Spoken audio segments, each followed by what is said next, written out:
ଦେଖନ୍ତୁ ଆଜି ଆମର ଆସିଯାଇଛି ପାଣିଆଖିଆ ମାଛ।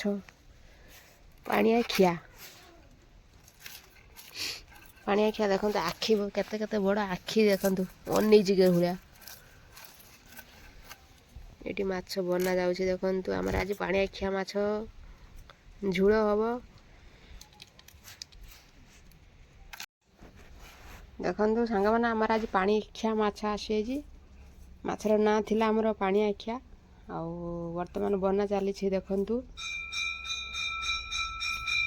ମନ୍ଦିରରେ ଘଣ୍ଟା ବଜୁଛନ୍ତି ସେଠି ଗାଧେଇକି ଆସିକି। ତ ଆଖି ଦେନି କେତେ କେତେ ବଡ଼ ଆଖି। ମାଛ ଆଖି ରହିନେ ଖାଆନ୍ତିନି। ହଁ ଖାଆନ୍ତି ଆଖି କାଟି ଦେଉଛୁ କାହିଁକି? ଏଠି ରହିଛି ଦେଖନ୍ତୁ ଦି ପିସ୍ କରାଯାଇଛି ଗୋଟେ ଗୋଟେ ମାଛକୁ।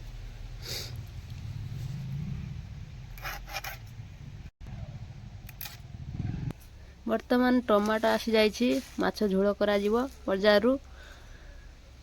ଆଉ ଏଠି ଭାତ ବସି ସାରିଲାଣି, ଫୁଟି ନାହିଁ, ଜାଳ ପକାଇଦେବା, ଧୂଆଁ ହେଉଛି।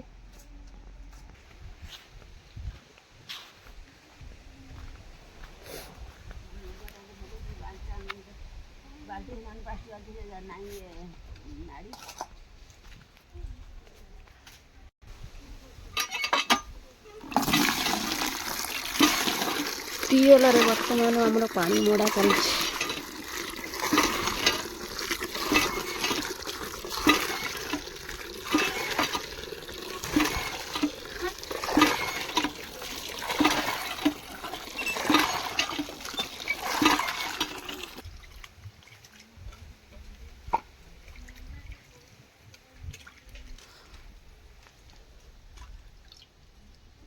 ଆଜି ପାଣିଆଖିଆ ମାଛ ଆସିଛି ଆମ ଘରେ, ଆଜି ରୋଷେଇ ହେବ। ଆଉ ବର୍ତ୍ତମାନ ଆମର ଟିଏଲ ପାଖରେ ଧୁଆ ଚାଲିଛି, ମାଛ ଧୁଆ। ଆଉ ଦେଖନ୍ତୁ ବୋଉ ସବୁ ଧୋଇକିରି ପନିକି ପଟା ଉପରେ ରଖୁଛି। ଆପଣମାନେ ଦେଖୁଥିବେ ନିଶ୍ଚୟ। ଆଉ ନୂଆ ପ୍ରଣାଳୀରେ କେଉଁଭଳି ଭାବରେ ମାଛ ଧୁଆ ଚାଲିଛି ମୋ ବୋଉ କତୁରୁ ଶିଖି ନିଅନ୍ତୁ। ବର୍ତ୍ତମାନ ମୋ ବୋଉ ମାଛ ଧୋଉଛି। ଆଉ ଆଜି ଆମର ପାଣିଆଖିଆ ମାଛ ଝୋଳ କରାଯିବ। ଚାଲନ୍ତୁ ଦେଖେଇବି ଆପଣମାନଙ୍କୁ ଆଜି ଆଗକୁ କ'ଣ ସବୁ ଆମର ହେବ। ଚାଲନ୍ତୁ। ରସୁଣଟା ଫସଣ୍ଡା ହେଇଗଲାଣି ନା, ନୂଆ ରସୁଣ ଆସିନାହିଁ। ଚାଲନ୍ତୁ ଦେଖନ୍ତୁ ବର୍ତ୍ତମାନ ଆମର ଚୁଲିରେ ଆମର କଢ଼ା ବସିଛି, ଆଉ ଚୁଲି ମଧ୍ୟ ଜଳୁଛି। ଆଉ ବର୍ତ୍ତମାନ ଆମର ବାଟଣ ବଟା ଯିବ। ଆମର ଅଦା ରସୁଣ ସୋରିଷ ଜିରା ଲଙ୍କା ସବୁ ମିକ୍ସ କରାହେଇକି, ଲଙ୍କା ମୁଁ ଗୁଣ୍ଡ ରଖିଛି ଦେଇଦେବି। ଆଉ ଲଙ୍କାକୁ ଛାଡ଼ିକି ଆଉ ସବୁ ବଟା ଯାଉଛି।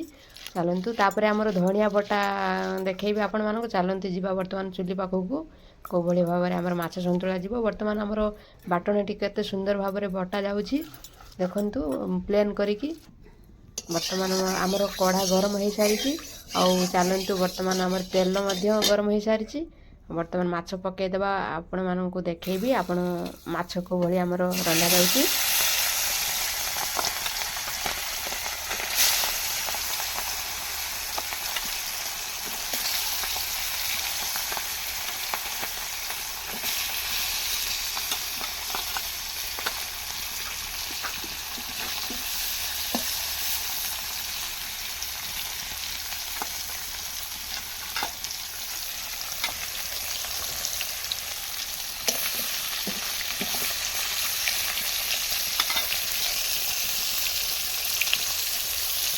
ଦେଖନ୍ତୁ ଆମର ବର୍ତ୍ତମାନ ଆମର ଧଣିଆ ଯେଉଁ ପତ୍ର ଆମର ବଟା ଯାଉଛି। ଆଉ ଶିଳଟି ଆମର ବାହିରେ ପକାଇ ଦେଇଛୁ ଆଜି। ବୋଉ କହିଲା ଧର ବାହିରେ ପକାଇଦେବା, ଆଉ ପାଣି ଓଦା ହେଇଯିବ ବୋଲିକି ଆମେ ବର୍ତ୍ତମାନ ଧଣିଆ ତଳା ଯେଉଁ ସାଇଡ଼୍ରେ ରହିଛି ସେଇ ପାଖରେ ଆମେ ଶିଳ ପକାଇ ଦେଇଛୁ। ବର୍ତ୍ତମାନ ଆମର ଟମାଟୋ କଟା ମଧ୍ୟ ଚାଲିଛି। ଟମାଟୋ ସରିସାରିଲାଣି କଟା। ତାପରେ ଆମେ ଦେଖେଇବୁ ଆପଣମାନଙ୍କୁ ରୋଷେଇ ହେବ। ଆମର ପାଣିଆଖିଆ ମାଛ କେଉଁଭଳି ରୋଷେଇ ହେବ ଆପଣମାନଙ୍କୁ ଦେଖେଇଦେବୁ ସବୁ। ବର୍ତ୍ତମାନ ଆମେ ଯେତିକି ରଖିଛୁ ପକାଇବା ପାଇଁ ତରକାରୀରେ ସବୁ ରଖିଛୁ ଆମ ସାମଗ୍ରୀ। ବର୍ତ୍ତମାନ ଆମେ ମାଛଟି ନଉଟେ ଦେବା। ଗୋଟେ ସାଇଡ଼୍ ହେଇସାରିଛି ମାଛ, ଆଉ ଗୋଟେ ସାଇଡ଼୍ ନଉଟେ ଦେବା। ଚାଲନ୍ତୁ ଦେଖିବା ଆଗକୁ କ'ଣ ସବୁ ହେଉଛି।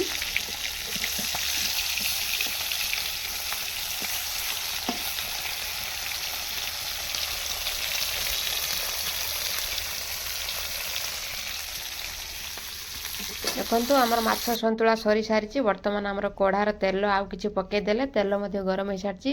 ଆଉ ପିଆଜ ମଧ୍ୟ ଛାଡ଼ିଦେବା ଆମ ବର୍ତ୍ତମାନ ତେଲରେ। ଆଉ ପିଆଜ ଛାଡ଼ି ସାରିଲା ପରେ ଆମେ କିଛି ସମୟ ଆମେ ତାକୁ ସନ୍ତୁଳି ଦେବା। ପିଆଜ ସନ୍ତୁଳା ସରିଲା ମାନେ ପିଆଜ ମଉଳି ସାରିଲା ପରେ ତାକୁ ଆମେ ପୁଣି ମସଲା ଦେଇଦେବା। ଚାଲନ୍ତୁ ଆଗକୁ ଯିବା କ'ଣ ସବୁ ହେଉଛି। ମସଲା ଯେଉଁ ଆମେ ବାଟିକି ରଖିଥିଲେ ଶିଳରେ ତାକୁ ଆମେ ଦେଇଦେବା। ଆଉ ତାପରେ ଆମେ ମସଲା କିଛି ସନ୍ତୁଳି ଦେଇ ସାରିଲା ପରେ ତାପରେ ଆମେ କ'ଣ ପକାଇବା ଆଗକୁ ଦେଖିବା। ଦେଖନ୍ତୁ ଫ୍ରେଣ୍ଡସ୍ ମାନେ ମୁଁ ବର୍ତ୍ତମାନ ଚୁଲି ପାଖରେ ବସି ରୋଷେଇ କରୁଛି, ଆପଣମାନଙ୍କୁ ଦେଖାଉଛି। ଆଉ ଲୁଣ ହଳଦୀ ପକାଇଦେବା ବର୍ତ୍ତମାନ। ଚାଲନ୍ତୁ ବୋଉ ମୋର କ'ଣ କରୁଛି ଦେଖିବା, ଟିକେ ବୁଲି ଆସିବା ବୋଉ ପାଖରେ। ଆଉ ସନ୍ତୁଳି ଦେବା। ଦେଖନ୍ତୁ ଭାତ ଫୁଟେ ନାଗିନି ଆଉ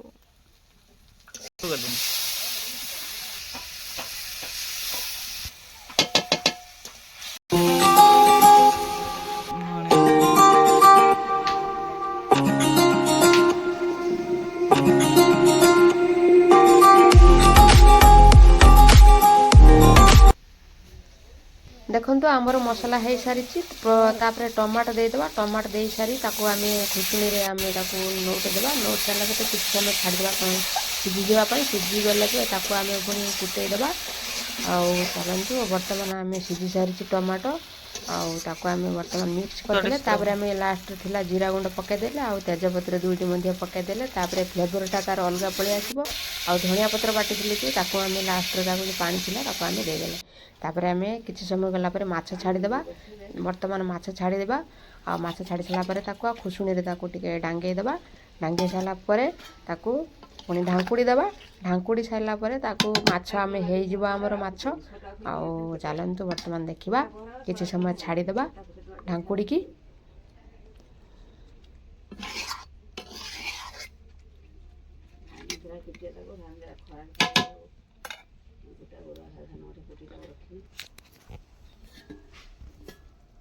ବର୍ତ୍ତମାନ ଆମେ ଢାଙ୍କୁଡ଼ି ଦେଲେ। ଢାଙ୍କୁଡ଼ି ଦେଇ ସାରିଲା ପରେ ଆମର ହେଇଗଲାଣି ବର୍ତ୍ତମାନ ମାଛ ତରକାରୀ। ବର୍ତ୍ତମାନ ଦେଖନ୍ତୁ ଆପଣମାନେ ଆମ ମାଛ ତରକାରୀଟି କେତେ ସୁନ୍ଦର ଭାବରେ ହୋଇଛି। ନିହାତି କମେଣ୍ଟରେ କହିବେ ଆମର ପାଣି ଆଖିଆ ମାଛଟି କେତେ ସୁନ୍ଦର ଭାବରେ ରନ୍ଧା ଯାଇଛି। ଦେଖନ୍ତୁ ଆପଣମାନେ ଯେତେ ସୁନ୍ଦର ଦେଖୁଛନ୍ତି ଆମର ସେତେ ସୁନ୍ଦର ଟେଷ୍ଟଟା ମଧ୍ୟ ପଳେଇ ଆସିବ। ଚାଲନ୍ତୁ ଆପଣମାନେ କମେଣ୍ଟରୁ କୁହନ୍ତୁ ପାଣି ଆଖିଆ ମାଛଟି ଆମର କେମିତି ରନ୍ଧା ଯାଇଛି। ଆଉ ମୁଁ ବ୍ଲଗ୍ଟି କରିଛି ଆପଣମାନଙ୍କୁ ଦେଖାଉଛି। ବ୍ଲଗ୍ରେ କିଛି ଭୁଲ ଥିଲେ କ୍ଷମା କରିଦେବେ। ବର୍ତ୍ତମାନ ଆମର ଭାତ ଖାଇବା। ଚାଲନ୍ତୁ ବର୍ତ୍ତମାନ ମାଛ ବାଡ଼ି ଦେବା କିଛି, ତାପରେ ଭାତ ଖାଇବା।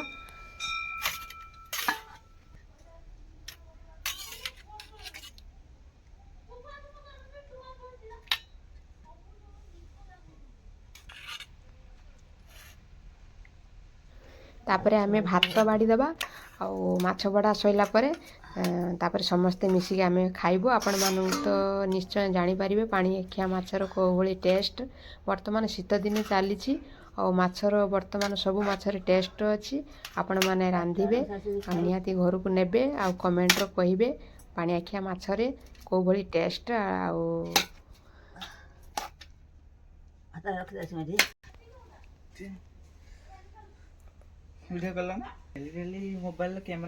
ବର୍ତ୍ତମାନ ଆମର ସବୁ ଭାତ ବଡ଼ା ସରିଯାଇଛି। ଆମେ ସମସ୍ତେ ମିଶିକି ଖାଇନେବୁ। ଚାଲନ୍ତୁ ଆଗକୁ ଯିବା। ଆଉ ଭାତ ତ ତରକାରୀ ସବୁ ଆମର ସବୁ କିଛି ବଡ଼ା ସରିଯାଇଛି। ସମସ୍ତେ ମିଶିକି ଆମେ ଭାତ ସବୁ ଖାଇନେବୁ। ବର୍ତ୍ତମାନ ଭିଡ଼ିଓଟି ଆମେ ଶେଷ କରି ଆସୁଛୁ। ଆଉ ଭିଡ଼ିଓଟି ଭଲ ଲାଗୁଥିଲେ ଚ୍ୟାନେଲକୁ ନିହାତି ଗୋଟେ ସବସ୍କ୍ରାଇବ୍ କରିବେ। ଆମେମାନେ ସମସ୍ତେ ଖାଉଛୁ କେଉଁଭଳି ଭାବରେ ଦେଖନ୍ତୁ। ଚାଲନ୍ତୁ ଭିଡ଼ିଓଟି ଆମେ ଏଇଠୁ ରଖୁଛୁ। ଜୟ ଜଗନ୍ନାଥ।